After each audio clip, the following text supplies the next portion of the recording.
JSWच्या कंपनीने प्रदूषण नियंत्रित ठेवावं जनसमुदाय। नमस्कार, आपण बघत आहात खरं तेच। चॅनलवर पहिल्यांदाच आला असाल तर चॅनलला सबस्क्राइब नक्की करा। JSWच्या प्रकल्पाला आमचा कुठेही विरोध नाही, परंतु होणारा जो प्रदूषण आहे यावर कंपनीने नियंत्रण ठेवावे। होणारे आजार हे महाभयंकर होत आहेत। पाण्याच्या समस्या आहेत ते सुद्धा पाणी बिकट परिस्थितीचे येते। रोजंदारीच्या ज्या काही सुविधा आहेत त्या स्थानिकांना देण्यात याव्या।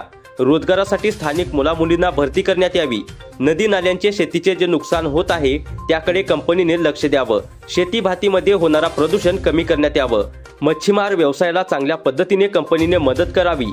महिला सक्षमीकरणासाठी कंपनीने हातभार लावावा। होणारा प्रदूषण हा मोठ्या प्रमाणात असल्या कारणाने रोगराई ही मोठ्या प्रमाणात होत आहे। कॅन्सर सारखे आजार, दमास्तमा सारखे आजार या भागांमध्ये होत आहेत। त्याकरता कंपनीने याकडे लक्ष द्यावं।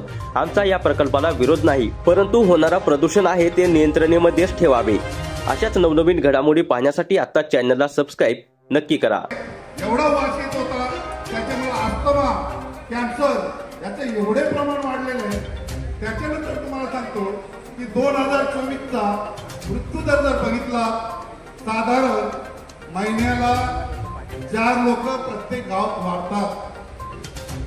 आज दोन्ही गावात या 3 महिन्यामध्ये जवळजवळ 25 लोकांची वाढ। कॅन्सरचा एवढा प्रमाण वाढलेला आहे। अजून आमच्या गावामध्ये सर्वकडे कॅन्सरग्रस्त लोक आहेत, जे तुम्ही संजीवनी बोंबलता। अहो, ज्या संजीवनी हॉस्पिटलमध्ये माझ्या कॉलवेची लोक डायलिसिसला गेली तर त्याला सांगितलं की डायलिसिस होणार, तुम्ही अलिबागला जा। तेव्हा तिथल्या आमच्या अधिकाऱ्यांनी त्यांना लेटर दिला की तुम्ही इथे संजीवनीमध्ये काय करा, डायलिसिस करा। ही वेळ काय येते, जर तुम्ही जनतेसाठी हा हॉस्पिटल हे केलं तर इथे पैशाचा भडीमार का करता? आम्हाला फक्त आणि फक्त या प्रदूषणावर बोलायचं आहे। आम्हाला येणाऱ्या लोकांना विरोध करायचा नाहीये, तर इथल्या स्थानिक जनतेला, इथल्या स्थानिक कॉन्ट्रॅक्टरला प्रदूषणाचा आणि या कंपनीचा एवढा त्रास होतो की अक्षरशः नंतर पुन्हा 23 नंतर माझ्याकडे येणार कंप्लेंट घेऊन, हे मी तुम्हाला सांगतो। परंतु हा प्रदूषण एवढा वाढलेला आहे, इथे आज मच्छी जे आम्ही वडसरला खातो, मला वाटतं आमचे योगी भाऊ होते ते काय मच्छी खात नाही। पण मला एवढंच बोलायचं आहे की त्यामध्ये आज आमच्याकडे युरिक ऍसिडचा एवढा प्रमाण वाढला आहे, त्याचा मी पण स्वस्थ आणि ग्रस्त आहे। परंतु जोपर्यंत जो फेज 2 मध्ये जो प्रदूषण झालेला आहे तो पहिला थांबवा आणि त्यानंतर या प्रकल्पाला पुन्हा जलसुनामी घेऊन प्राधान्य द्या, एवढंच मी बोलतो। किती ठिकाणी याचा विथ एव्हिडन्स माझ्याकडे आहे, हे तुम्ही पाहू शकता। जी पिकली शेती होती त्या शेतीमध्ये जर 3 इंच म्हणजे 10 इंचमध्ये जर आपला जर सुपीक शेतीमध्ये एवढ्या पद्धतीने जर स्लॅब भरला गेला तर 15 इंच झाले तर किती स्लॅब होईल हे शेतकरी खातील काय? भविष्यात इथे नागरिकांनी खायचं का, स्टील खायचं का?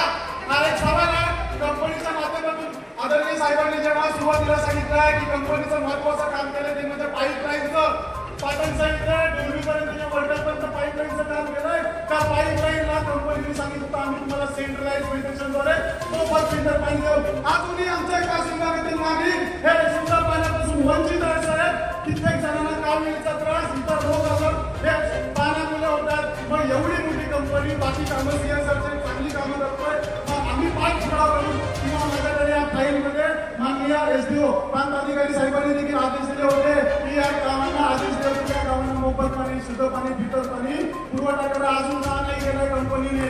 त्या पद्धतीने काम केलं। आज या पाण्यावरती साहेब 50,000 लोक 2000 जनगणनेनुसार 36,633 लोक होते। आज आता 2025 मध्ये किती लोक नाही, अजून का पाणी प्यायला लागतं साहेब? पण कंपनीने एवढं मोठं काम करतो, या लोकांना कालच शुद्ध पाणी अजूनपर्यंत दिलं साहेब। आणि जो महत्वाचा विषय आहे की ज्याच्यावरती स्लॅब, जो स्लॅबचा विचार करा, कारण की जर शेतकऱ्याला शेती नाही आली, ज्याच्या शेतीमध्ये स्लॅब टाकला जातो त्याची परवानगी घेतली जाते केवळ, पण त्या शेतीमध्ये स्लॅब टाकल्यानंतर पावसाळ्यानंतर स्लॅबचं पाणी या दुसऱ्या शेतीमध्ये जातं आणि ती शेती नापीक होतं। हे मी नाही बोलत आहे, तर आपला कृषी अधिकारी साहेबांचं पत्र बोलतोय। त्या पत्रामध्ये त्यांनी स्पष्ट लिहिलेलं आहे की माननीय तालुका कृषी अधिकारी साहेब जो खाली शेतामध्ये उतरले, त्यांनी चेक केलं या पाण्यामुळे ही शेतीची भातं करपलेली आहे, भातं मेलेली आहे साहेब। हा अहवाल आपल्याकडे बराचसा पत्रावर गेला तरी पण शेतकऱ्याला न्याय मिळत नाहीये। तर या जनसुनावणी तुम्ही आयोजन केलेलं आहे त्याच्यामध्ये मी खरोखर आयोजकांचा सोबत MPCB चा देखील धन्यवाद बोलतोय. पण